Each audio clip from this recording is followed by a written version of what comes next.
फल कमाने से रहित कर्म भी बंधन में नहीं डालता। पूर्व जन्म में किया हुआ मानव का शुभाशुभ कर्म सुख दुख में भोगों के रूप में प्रतिदिन भोगने पर ही अक्षीण होते हैं। ये मानते हैं कर्म दंडतः भोगना पड़ेगा, अच्छा या बुरा।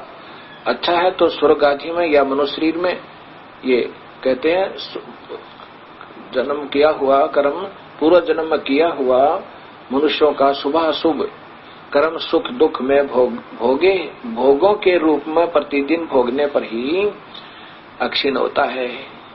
आगे लिखा, इस प्रकार विद्वान पुरुष आत्मा का प्रक्षालन करते और उसकी बंधनों से रक्षा करते। ऐसा करने पर यह अविवेक के कारण पाप रूपी कीचड़ में नहीं फंसता।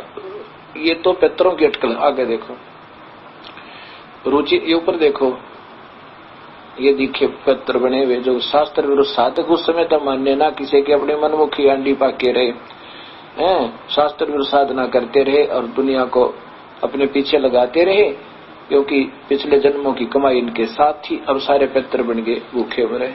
अब यहाँ देखो, ये अपने उस वंशज को और फंसा लिया साथ में नादान आत्माओं ने। ये रो रहा है कि इस वेदों में तो मना किया है, तो मुझे क्यों फंसा रहे हो। देखो रुचि ने पूछा, पितर महो, वेद में कर्म मार्ग को अविद्या कहा गया है, फिर क्यों आप लोग मुझे उस कर्म में लगाते हो। पितर बोले, यह सत्य है कि कर्म को अविद्या ही कहा गया है, पर इसमें तनिक भी मिथ्या नहीं। अपने अटकल लालू का फिर उसको फंसा लिया। तनिक के जब वेद में भगवान का आदेश है, उसमें मना है तो रिजेक्ट, मना है तो मना ही है, फिर अपनी अटकल कहां लगानी होगी। अब देखो भक्तात्माओं, जब हम मानव शरीर में होते हैं, मानव शरीर दो प्रकार से मिलता है।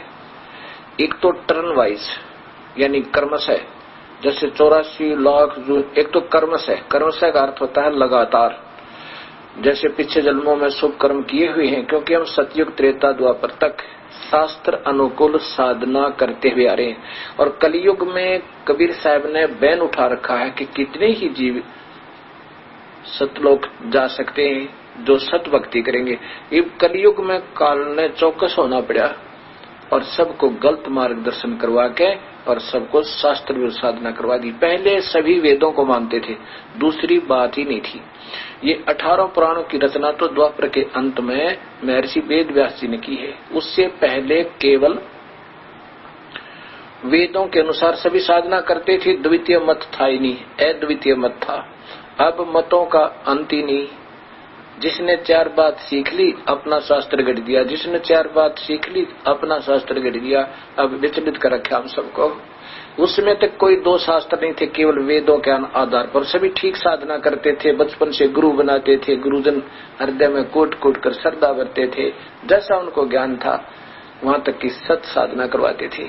अब वो पुण्य आत्माएं अब कलयुग में आएगी कर्म से।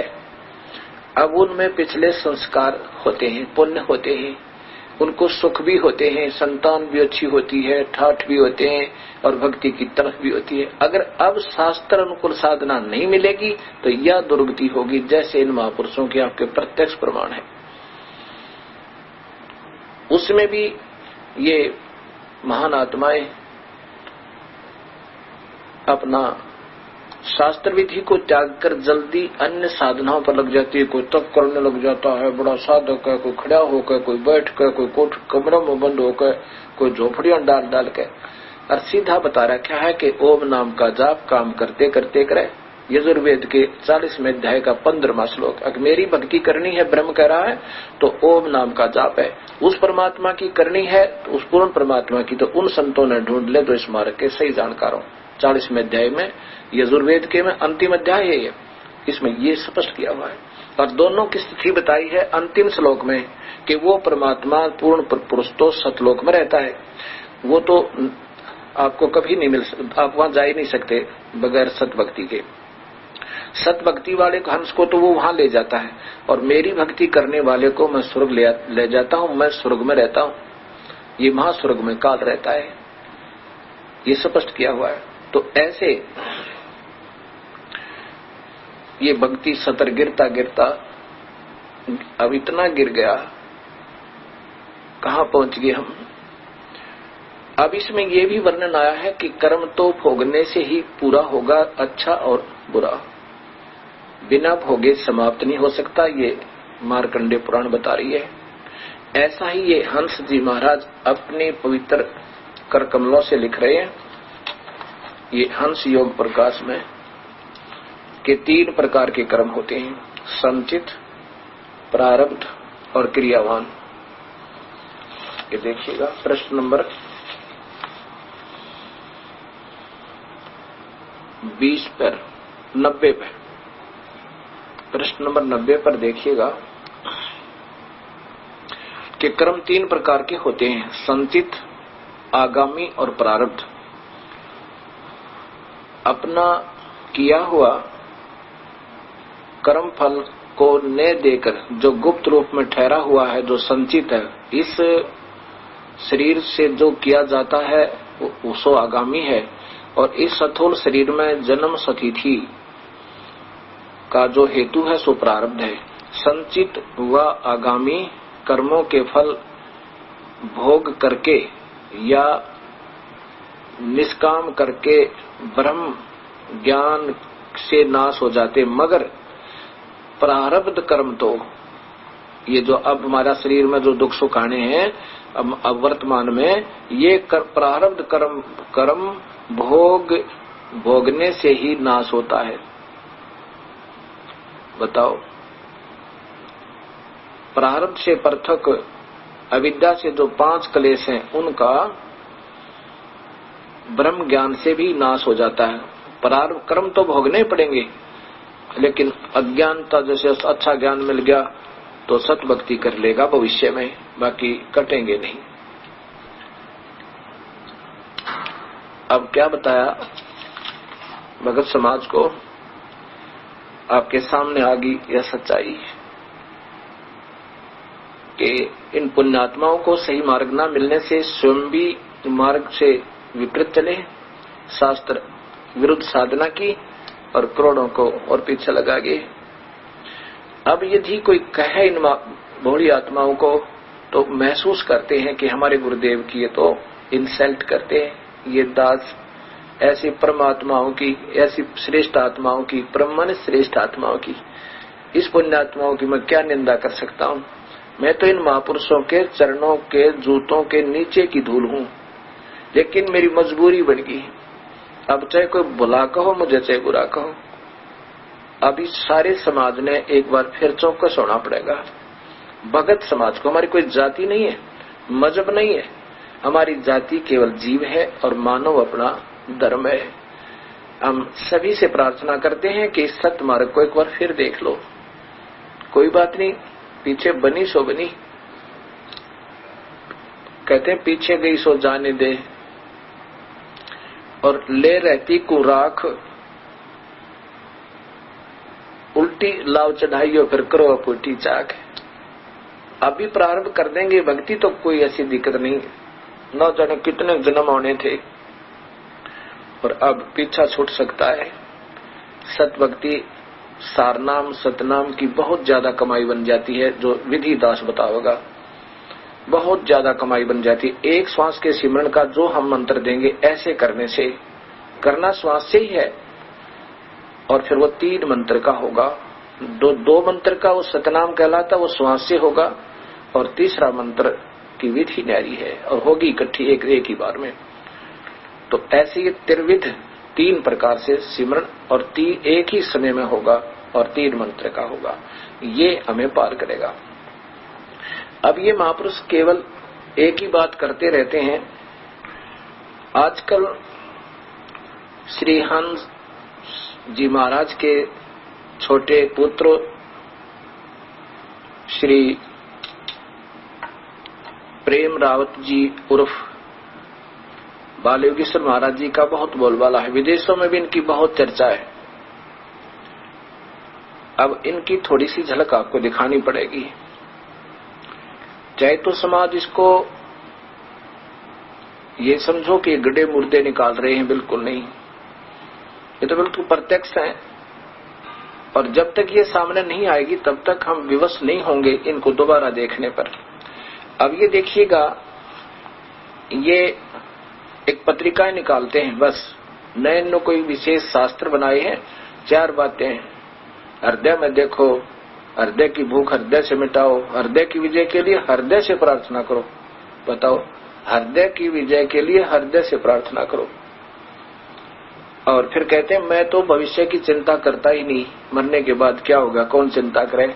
और गुरु जी कहते हैं, यानी परमहंस योगी राज जी, हंस जी महाराज कहते हैं कि मरने से पहले भविष्य की तैयारी करो। जैसे सूर्यास्त होने से पहले भी कोई धर्मशाला, पक्षी वृक्ष, इंसान धर्मशाला ढूंढ लेते हैं। और ये इनके पुत्र छोटे वाले और शिष्य कहते हैं मैं क्यों भविष्य की चिंता करूं, मरने के बाद क्या होगा। अब देखिए, ये शब्द ब्रह्म नाम से ये पुस्तकें छापते हैं। ये कॉमिक्स समझो, रजत जयंती अंक दिसंबर 2002 में। और पृष्ठ नंबर, इधर देखो, इनका चित्र भी है। जीते जी ठिकाना ढूंढ लो, परमहंस योगी राज परम संत सदगुरुदेव जी हंस जी महाराज, दिल्ली 1966 में। नीचे देखिए क्या कहा, पहले तो तुम मरती दफे भगवान का सुमन कर नहीं सकते, और कर भी लोगे तो तुम्हारा मन नहीं टिकेगा। अगर तुमने पहले से ही जगह या ठोर ढूंढी नहीं तो जब तक दिन रहे तब तक कोई धर्मशाला, पेड़ नीचे या कहीं भी ठोर ढूंढना, ठिकाना ढूंढ लेना चाहिए, वरना जब रात अंधेरी आएगी तो कहाँ ढूंढोगे। और इनके पुत्र जी क्या कहते हैं, ये देखो, यह जनवरी 1998 ब्रह्म शब्द ब्रह्म 1998 के अंक में।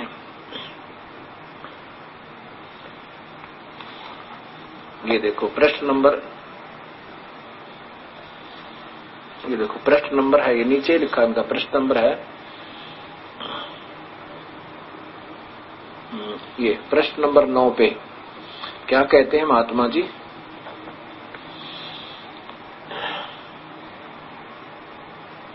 जब तक मैं जीतने जा, क्योंकि मुझे एक बात मालूम है कि मेरा एक जीवन है, मुझे नहीं मालूम कि मरने के बाद क्यों होगा, न मैं जानना चाहता हूं क्यों, क्योंकि मैं जीवित हूं। और जीवित इंसान को शोभा नहीं देता है, जीवित मनुष्य को शोभा नहीं देता है कि वो मरने की बात सोचे कि आगे क्या होगा। जैसे मेरे पास भोजन है तो मैं भोजन ले रहा हूं तो क्यों सोचूं भोजन की, कोई बात तो आज शाम का नहीं है। यहाँ देखो इधर, हाँ तो देखिएगा, ये शब्द ब्रह्म हिंदी मासिक दिसंबर 2002 रजत जयंती अंक, ये बाल योगेश्वर जी महाराज के यहाँ से प्रकाशित होती है। अभी आपको दिखाया था हंस जी महाराज के वचन, जो इनके पूज्य गुरुदेव हैं। ये कहते हैं, यहां देखिएगा प्रश्न नंबर, ये प्रश्न नंबर है 20 पे। पंजाबी में कहते हैं मन जीता जिन जग जीता। हम तुमसे पूछते हैं कि जो कुछ तुम करते हो तो तुम्हारा मन कहाँ टिकता है। भगवान कृष्ण ने तुम लोगों के लिए अपने भक्त अर्जुन को निमित्त करके गीता अध्याय 8 श्लोक नंबर 5 में समझाया है कि हे अर्जुन, अंत काल में जो मेरा सुमन करता हुआ शरीर त्यागता है वह मेरे को प्राप्त होता है। और 6वें श्लोक में यह भी समझा है कि ऐसा नहीं समझना कि मेरे भक्त की मरते वक्त भगवान का सुमन कर लेंगे और भगवान को मिल लेंगे, क्योंकि जिस चीज की सारी उम्र अभ्यास होगा वही चीज आखिरी में समय में याद आवेगी। तब 7वें श्लोक में समझाया कि हे अर्जुन, इसलिए अर्जुन तू सब काल में निरंतर मेरा ही सुमन कर और लड़ाई भी कर। निरंतर के माने होता है जिसमें कोई अंतर न पड़े। तो लड़ाते समय लड़ाई करते वक्त ये कैसे होगा। पहले तो तुम मरती दफे भगवान का सुमन नहीं कर सकते और तुम कर भी लोगे तो तुम्हारा मन नहीं टिकेगा। ये वही बात, ठिकाना ढूंढ लो। आगे 15वां श्लोक, अध्याय 15 के श्लोक नंबर 6 में कहा है, कहते हैं भगवान, ये हंस जी महाराज बता रहे हैं, जहाँ सूरज की रोशनी नहीं, चंद्रमा की रोशनी नहीं, बिजली का या अग्नि की रोशनी नहीं, वहाँ जहाँ स्वयं प्रकाश है, जहाँ जाकर जीव फिर नहीं लौट कर आता, वो मेरा धाम है। नानक साहब जी ने कहा, ज्योत में ज्योत समानी। अच्छा देखो इनकी विचार सुनना। 8वें अध्याय के, जैसा कि आदरणीय श्री हंस जी महाराज, अब ये इसी पत्रिका दिसंबर 2002 के अंक प्रश्न नंबर 20 पर कह रहे हैं, 8वें अध्याय के 5, 6 और 7 श्लोक की आड़ लेकर 8वें अध्याय के प्रारंभ करने से पहले 7वें अध्याय का 29वां श्लोक देखना होगा। उससे आगे ये सारा अध्याय समझ में आएगा। 7वें तक तो बता दिया, 8वें अध्याय का 7वां श्लोक तो बता दिया इन्होंने कि 7वें में ये कहा, 5वें में ये कहा, फिर 8वें में इनकी बुद्धि फेल होगी, आगे इनको ज्ञान नहीं, ऐसे अटकल पटकल लाकर अपना पीछा छुटवा गई। अब देखो ये वही अंक शब्द भ्रम दिसंबर 2002 का, और ये प्रश्न नंबर 20 पे, ये प्रश्न नंबर 20 है। देखो प्रश्न नंबर 20 अच्छी तरह देखो, यहाँ पर ये 20 है, इसको ऊपर देखो, अध्याय नंबर 8 का श्लोक नंबर 5 में, 6 में और 7 में तुम 8वां छोड़ दिया, फिर 15वें का 6 ले लिया। अब ये सारे दिखाऊंगा आपको, 6 ले लिया और आगे छोड़ दिया 7वां और 8वां।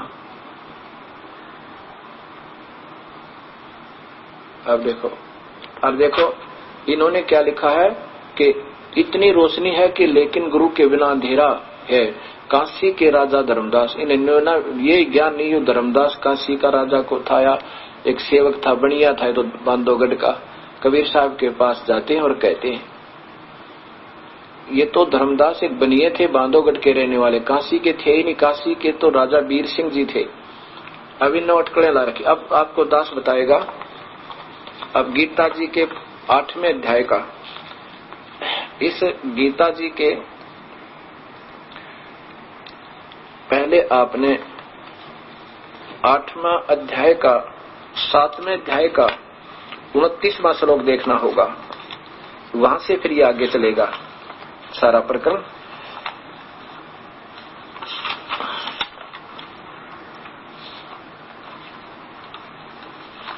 अब यहां देखिए, अर्जुन पूछता है, अर्जुन को भगवान बता रहे हैं कि जब ये अध्याय नंबर 7 है और नीचे देखिएगा 28 या 29वां, जरा मरणाय मोक्षाय माम आश्रित यतंती ते ये ते ब्रह्म तत्व विद कृष्णम अध्यात्मम कर्म च अखिलम। इसका अर्थ ये है कि जो मेरे आश्रित होकर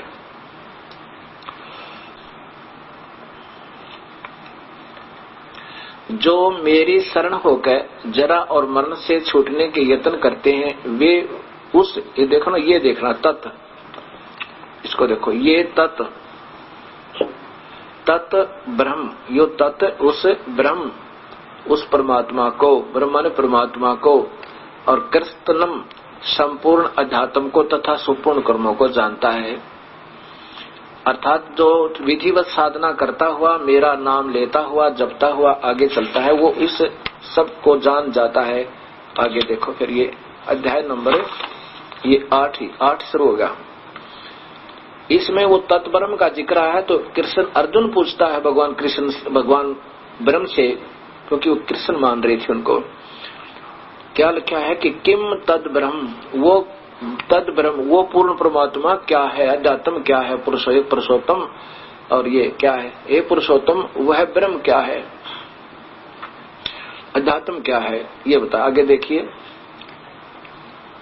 तीसरे में भगवान ने बताया, अध्याय नंबर 3, इस अध्याय नंबर 8 का ही चल रहा है, देखिएगा अध्याय नंबर 8 और ये श्लोक नंबर 3। क्या बताया भगवान ने? ये देखो, भगवान वाच, श्री भगवान वाच, परम अक्षर ब्रह्म है, वह परम अक्षर ब्रह्म है। और ये अक्षर ब्रह्म है ही, गीता जी का आगे दिखाएंगे आपको, वो परम अक्षर ब्रह्म है। अच्छा, अब छठे में चलो, यहां आ जाओ, जैसा ही बता रहे हैं, इधर आइएगा।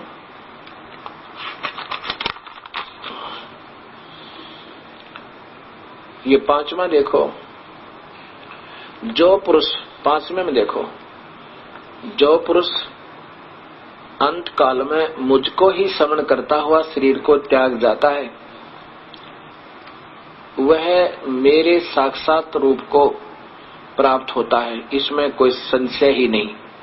आगे देखो, फिर छठे में कहा है, एक कुंती पुत्र अर्जुन, अंत काल में जिस जिस भी भाव को श्रवण करता हुआ शरीर त्यागता है उसको ही प्राप्त होता, सदा उसी भाव से रहता है। इसका अर्थ तो ये है, साथ में देखो, ये महात्मा जी बता रहे, इसलिए हे अर्जुन, सब समय में मेरा श्रवण कर और युद्ध भी कर, और मुझ में अर्पण किए हुए मन बुद्धि से युक्त होकर निसंदेह मुझे ही प्राप्त होगा। अब इन्होंने इसका क्या चिंतन, क्या अर्थ दिया है वहां पे?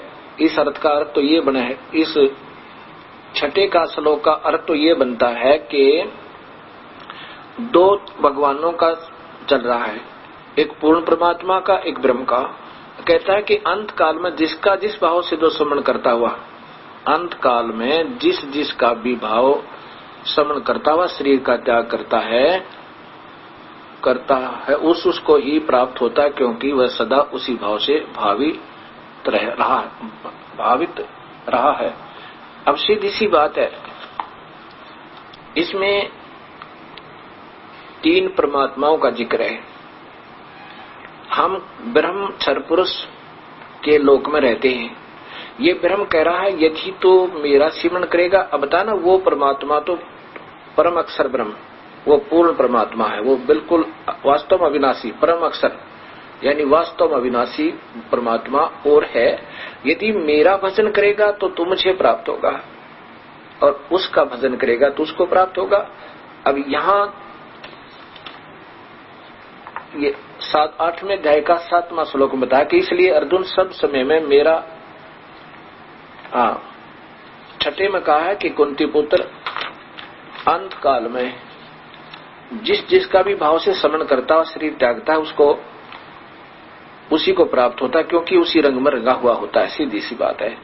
और 7वें में कहा कि तू मेरा भजन कर और मेरे आश्रित रहे, तो अंत समय में और युद्ध भी कर और तुम मुझे प्राप्त होगा। काल के जाल में रहेगा, अगर मेरे जाल से निकलना है तो उस परमात्मा का भजन कर, उसका भजन करता हुआ केवल उसी एक ईश्वर की शास्त्र अनुकूल साधना करता हुआ शरीर त्यागेगा तो उसको प्राप्त होगा।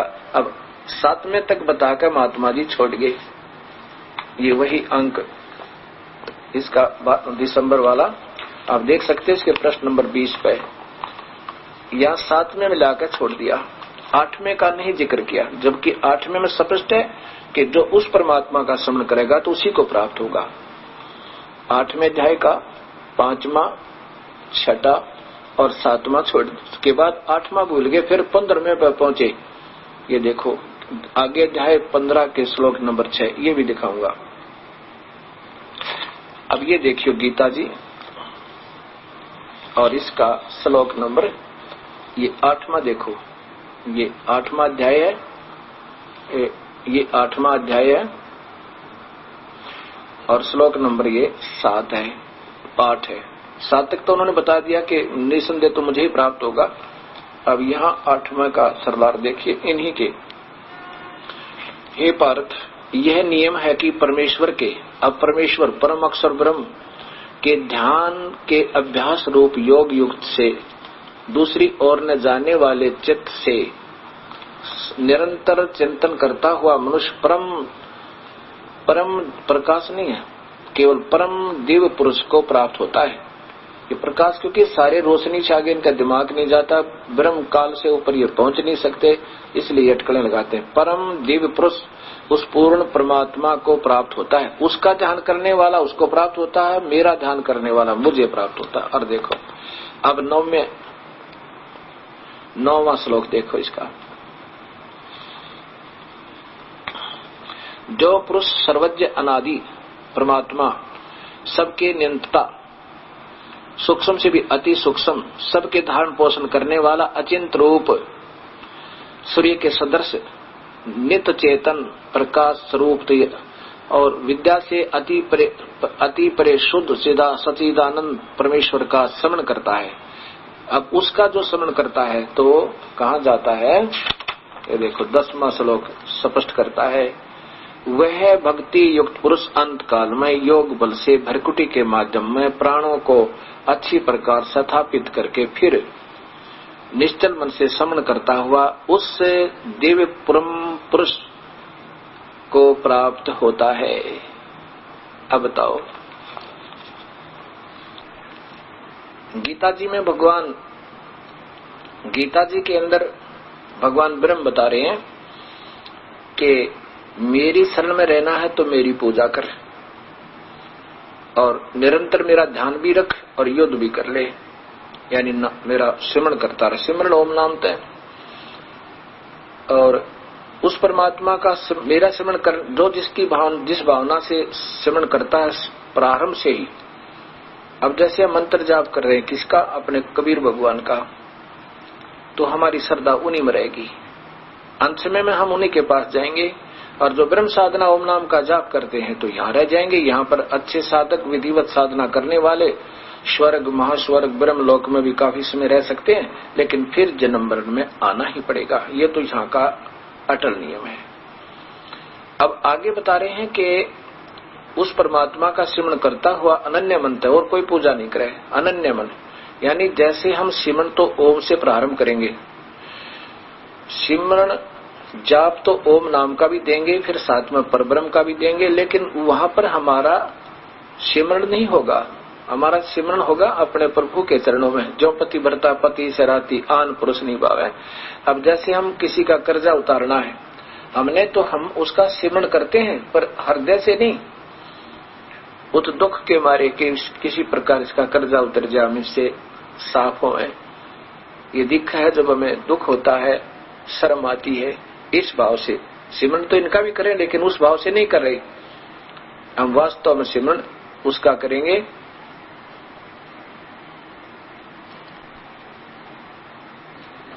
अब ब्रह्म भगवान कहता है कि यदि मेरी पूजा करता है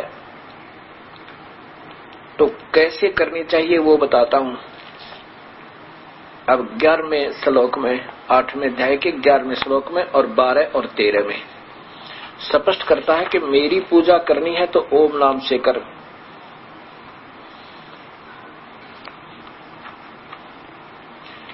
लेकिन मेरी पूजा करेगा तो मेरा पुजारी तो इस जन्म मरण के दुख में ही रहेगा। ये देखो वही गीता जी अध्याय नंबर 8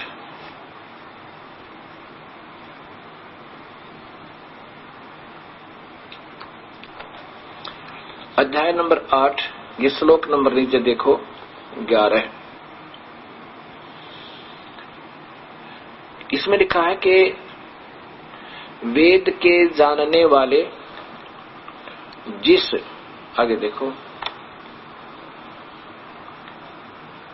जिस अक्षरम अविनाशी कहते हैं, आसक्ति रहित यंत्रशील सन्यासी महात्मा जन जिसमें प्रवेश करते हैं, जिस परम पद को चाहने वाले लोग ब्रह्मचर्य का आचरण करते हैं, उस परम पद को मैं तेरे लिए संक्षेप में कहूंगा। 8वें अध्याय के 11वें श्लोक में, 8वें अध्याय के 11वें श्लोक में बताया है, कि जिसको वेद के जानने वाले अविनाशी कहते हैं और वो आसक्त रहित महात्मा जन उसमें प्रवेश करते हैं, जिस परम पद को मैं तुझे बताऊंगा। वेद के जानने वाले ब्रह्म को अविनाशी कहते हैं। ब्रह्म अविनाशी नहीं है, क्योंकि इनको ब्रह्म वालों को इतना ज्ञान है और इस ब्रह्म को अविनाशी परमात्मा परमेश्वर ना जाने के नाम दिए, और यही कमजोरियां हमें दुखी करती रहती हैं। इसलिए कहता है कि जो वेद के जानने वाले और जिसको अविनाशी कहते हैं उसके मैं प्रवेश करने की तरीका बताता हूं। कैसे? वो ओम नाम से होगा। यानी ब्रह्म की साधना करने वालों को ओम साधना करनी होगी, जो वेद के जानने वाले केवल, क्योंकि ये ब्रह्म को ही घुमा फिरा कर अविनाशी मान रहे हैं।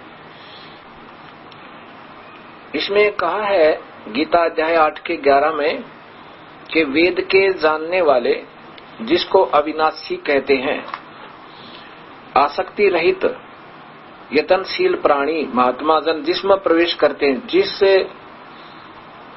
को चाहने वाले ब्रह्मचर्य का आचरण करते हैं, उस परम पद को मैं तेरे लिए संक्षिप्त में कहूंगा। क्या कहा फिर आगे कहा है कि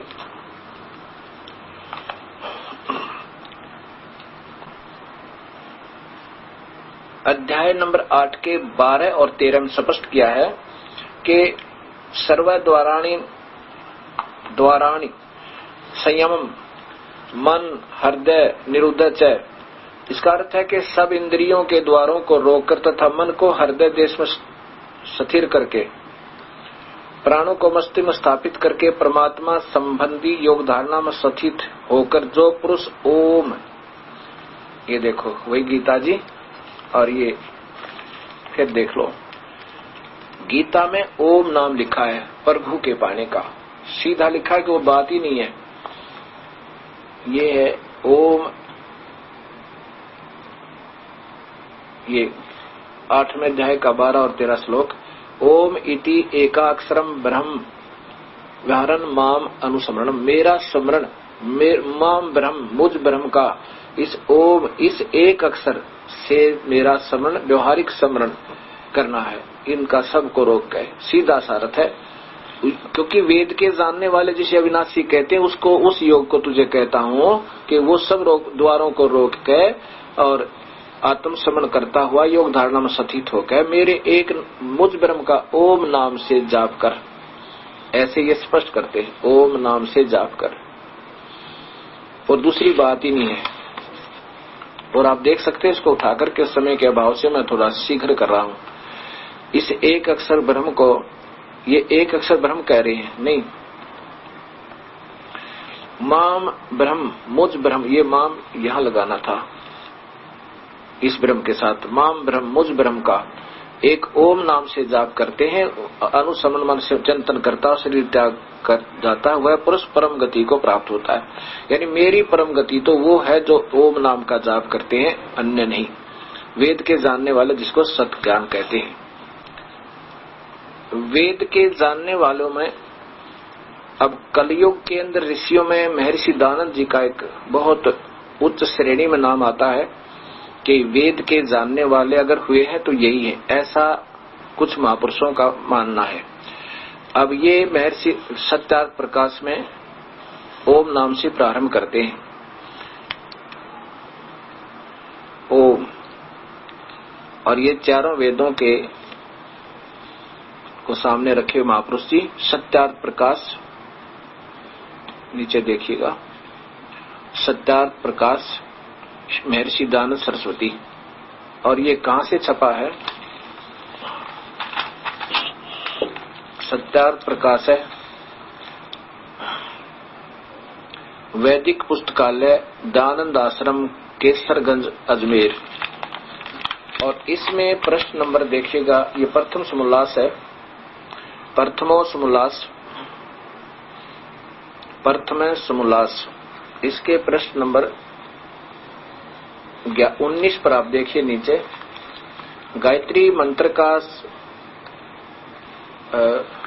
यहाँ देखिएगा, ओम आदि नाम सार्थक है, जैसे ओम खम अद्वितीयतम, ये सारा कुछ लिख के यहाँ देखिएगा। सबसे बड़ा होने से ईश्वर का नाम ब्रह्म है। सबसे बड़ा होने से ईश्वर का नाम ब्रह्म है। ओम जिसका नाम है, ओम जिसका नाम है जो कभी नष्ट नहीं होता, उसी की उपासना करनी योग्य है, अन्य की नहीं। ओम नाम है इस ब्रह्म का, सीधा सा। और यही दास दिखाना चाहता। और इन्होंने फिर प्रमाण दिया है, इधर देखिएगा कि इसको और ज्यादा देखना है तो यहां देखो,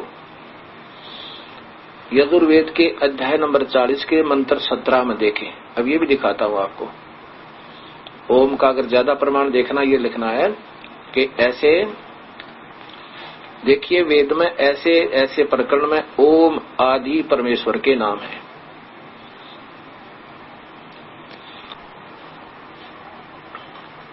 यजुर्वेद महर्षि दयानंद सरस्वती द्वारा भाषा भाषे, संस्कृत से हिंदी अनुवाद इन्हीं महापुरुष का स्वयं किया हुआ है।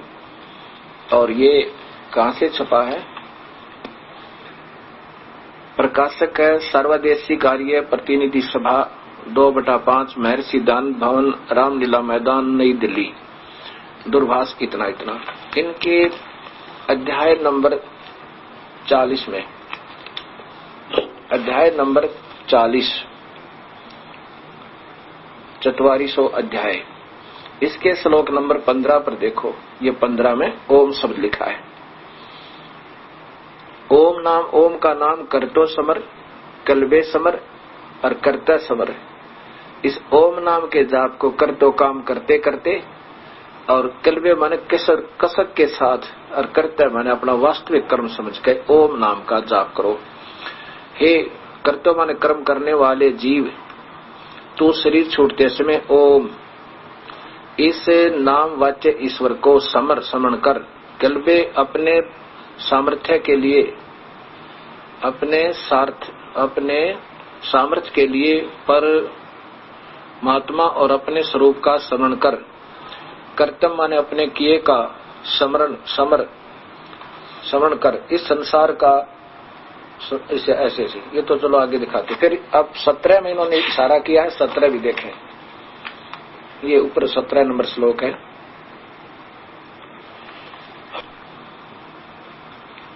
अब जैसा कि महर्षि जी ने इशारा किया था सत्यार्थ प्रकाश में कि अध्याय नंबर 40 का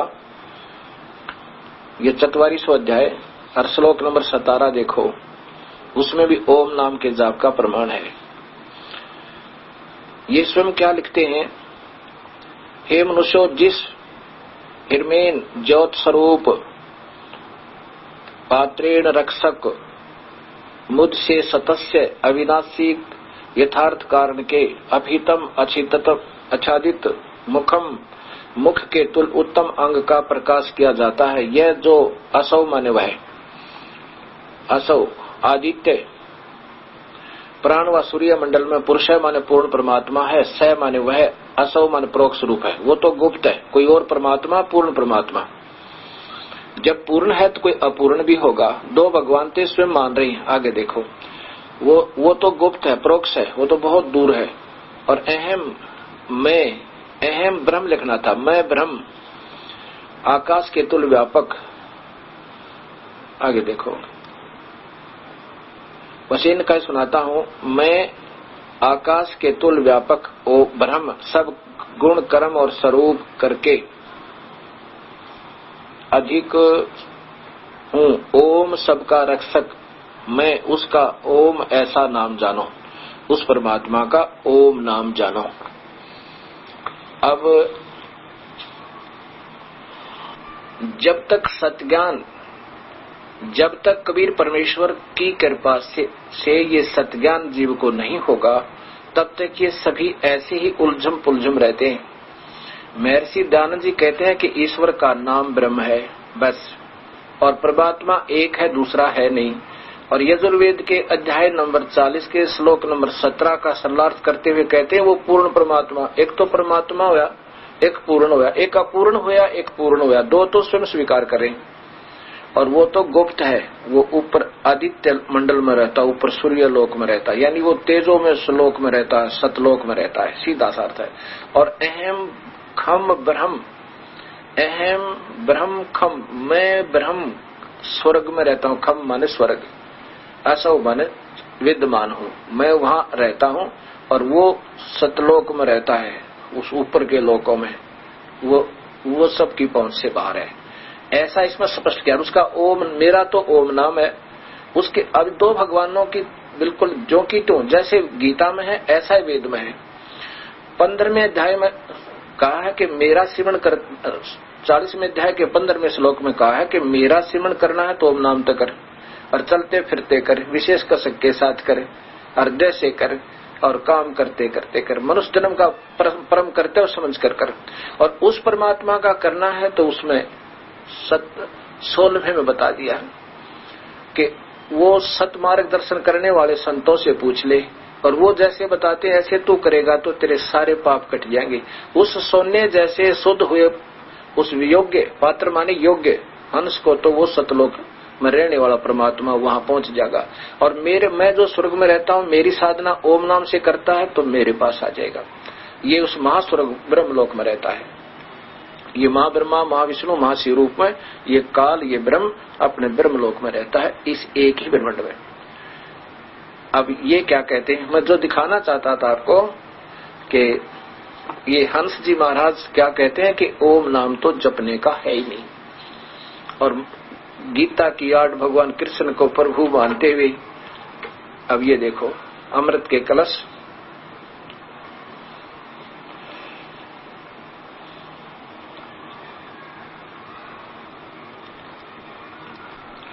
पृष्ठ नंबर 291 पे आदरणीय श्री हंस जी महाराज कह रहे हैं, देखिएगा नीचे को, ईश्वर अंश जीव अविनाशी में यहां बता रहे हैं कि देखो भाई, देखने और जाने पर तुम गुरु की बात मान से सोचो और बताओ कि जब तुम पूजा पाठ हवन आदि करते हो तो तुम्हारा मन कहाँ टिकता है। अर्थात ये भी व्यर्थ बताई। फिर कहते मैं जो नाम बताता हूँ, ये देखो मैं जो नाम बताता हूँ वह किसी का बनाया हुआ नहीं है, और वही सत्य नाम है, अखंड नाम है, पावन नाम है, राम नाम है। चलो आगे देखिएगा, 92 पे स्पष्ट करते हैं कि बहुत से विद्वान ओम को भगवान का सच्चा नाम कहते हैं, परंतु ओम बैखरी बानी का है। ये तड़गम बड़गम लगा कर देखो कितनी अधूरी सोच कर दी। अर्थात ये ओम नाम को प्रभु का जाप ही नहीं मानते, अपने आप सर्वसिद्ध हो गया, शास्त्र विरुद्ध साधना है। गीता जी के अध्याय नंबर 8 के श्लोक नंबर 12-13 आपने सुन लिए कि जो ओम नाम, इससे मुझ ब्रह्म का जो श्रवण करता है और वो शरीर त्याग कर जब जाता है, वह सीधा सा जब अपना श्रवण करते रहो, जो शरीर छूटेगा वहां पहुंच जाएंगे जहां जिसने कमाई कर रखी है। ये भी इसमें और तगड़मबाजी लगाने की, हृदय में पहुंचो, प्राणा पहुंचो, नाम उठत नाम बैठत नाम सोवत जागवे, नाम खाते नाम पीते सोते नाम सेती लागवे। अब 14वें श्लोक में लिखा है कि अर्जुन, जो पुरुष मुझ में अनन्य चित्त होकर सदा ही निरंतर मुझ परमेश्वर पुरुषोत्तम मेरा स्मरण करता है, वह निरंतर मुझ में युक्त योगी के लिए मैं सुलभ हूँ। ठीक है, जो मेरा ध्यान करता है उसके लिए मैं सुलभ हूँ। पर आगे देखो 15वें में क्या लिखा है, परम सिद्धि को प्राप्त महात्मा जन मेरी भक्ति करेंगे तो मुझे प्राप्त होंगे, कोई दिक्कत कोई ना।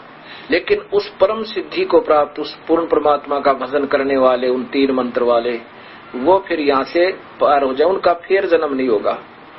लेकिन मुझे प्राप्त होने वालों का तो जन्म मरण होता ही रहेगा। अब देखो अध्याय नंबर 8 का, मालिक कितना स्पष्ट ज्ञान है परमात्मा। ये देखो वो गीता जी अध्याय नंबर 8 पे, अध्याय नंबर 8 इधर देखिएगा,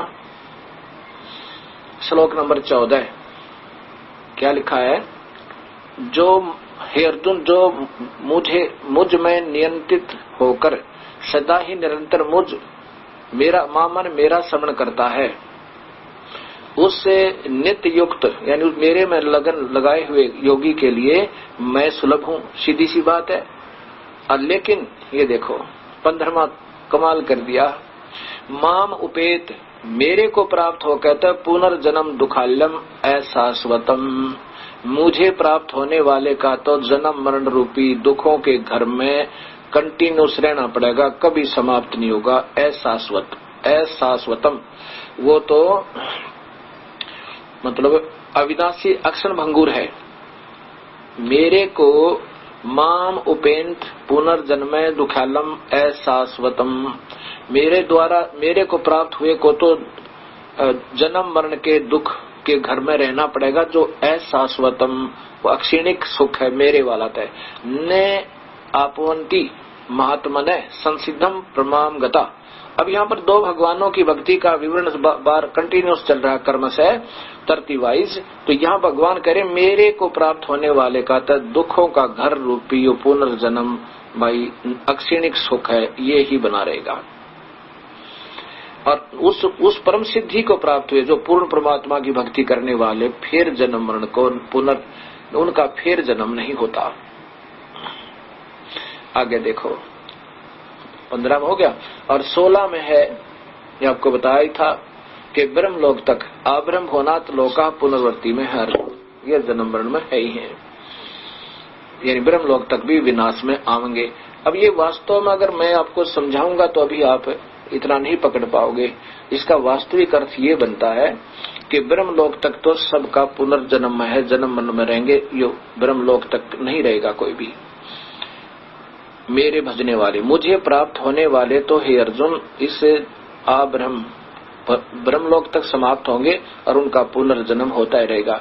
फिर कहते हैं न विदते पुनर्जन्म, और जो ये नहीं जानते कि मेरी प्राप्ति वालों का तो हमेशा ही जन्म मरण रहेगा और इसलिए मुझे त्याग करके ऊपर की जो ये नहीं जानते उनका तो जन्म मरण बना ही रहेगा। न विदते, विद्य माने जानना, जो ये नहीं जानते वास्तव में ये बनना चाहिए इसका कि वो चलो हम इन्हीं के हिसाब से लेकर चलते हैं। ये देखिएगा आदरणीय प्रेम रावत जी बालयोगेश्वर जी उर्फ बालयोगेश्वर जी महाराज की अप्रैल 2003 की पत्रिका है। इसमें आपको दिखाते हैं इसके प्रश्न नंबर 12 पे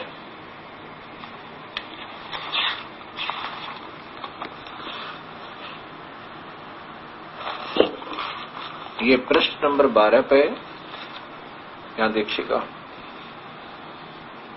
ये प्रश्न नंबर 12 पे है। क्या लिखते हैं, उस आनंद रूपी भोजन को प्राप्त करके अपने हृदय की भूख मिटाओ। हृदय क्या है ये इसमें देखिएगा क्या बताया इन्होंने। ये है दूसरी फरवरी 2003 की, वो अप्रैल 2003 की थी, ये फरवरी में। इसके 32 पृष्ठ पे लास्ट में लिखा है,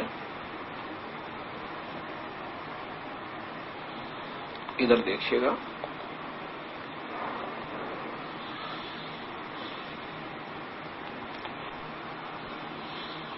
एक प्रश्न किया है किसी ने कि हृदय जो है में उसमें दिल की बात कही गई है, वह दिल जो खून चलाता है, हम उस हृदय की बात नहीं कर रहे हैं, हम खून चलने वाले हृदय की बात नहीं कर रहे हैं, बल्कि एक हृदय और है जिसको बताया है कि वो हर एक मनुष्य के अंदर है, जिसे घट कहा है। घट का मतलब भी हृदय ही है। बताओ समझे न, जिसके लिए कहा है कि ऐसे घट घट ब्रह्म है जो दुनिया जानत नहीं, घट घट की बात, उस हृदय की बात। अच्छा क्या कहें, मेरे ख्याल में जो कुछ मैंने कहा इसमें सारे पर्सन कवर हो गए। कहा क्या यह समझ में ना इन्होंने। अब फिर देखो यही पत्रिका शब्द ब्रह्म अप्रैल 2003, इसके पृष्ठ नंबर यहां देखिएगा, ये पृष्ठ नंबर है 30 पे। ये क्या कह रहे हैं महाराज जी, ये देखो,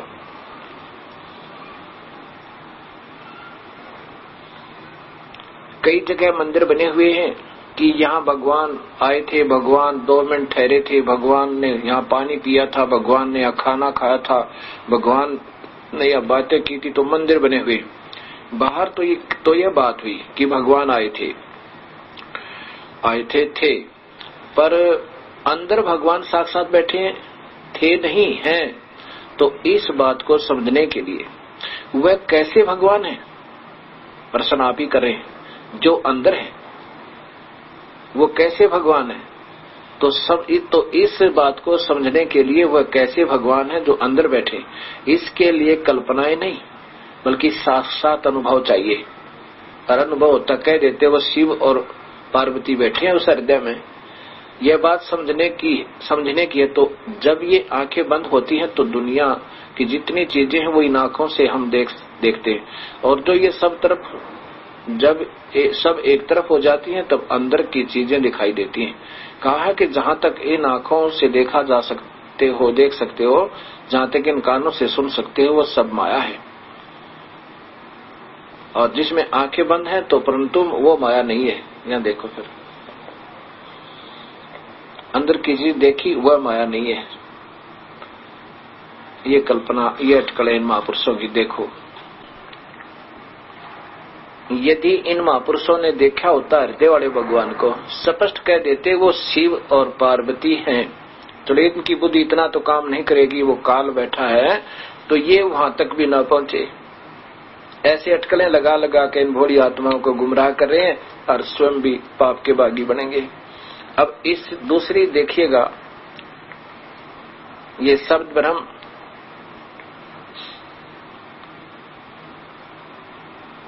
अप्रैल 2003 में। अब 12 पर तो इसमें लिखा है कि हृदय की भूख मिटाओ उस आनंद रूपी भोजन तय। और पृष्ठ नंबर 26 पर देखिएगा, ये पृष्ठ नंबर 26 पे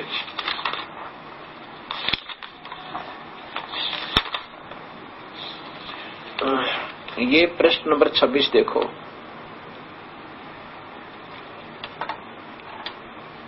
मेरी समझ में अगर बच्चे भी लिखें तो भी अच्छा लिख दें इनसे। अब देखिएगा यहाँ पर, अगर तुमको सचमुच ज्ञान चाहिए तो अपनी शंकाओं को हटाओ। शंका तो संत से हटेंगी, और अन्य चीजों को दूर करो। अपने हृदय की जीत के लिए प्रार्थना करो। सचमुच अपने हृदय की जीत के लिए हृदय से प्रार्थना करो। कमाल की बात है, हृदय की जीत के लिए प्रार्थना करो। सचमुच हृदय की जीत के, अपने हृदय की जीत के लिए हृदय से प्रार्थना करो। बताओ, ये समझ में नहीं आई है, कहना के हृदय की जीत लो, हृदय से प्रार्थना करो। अब इसी के प्रश्न नंबर 28 पर देखो महात्मा जी के विचार।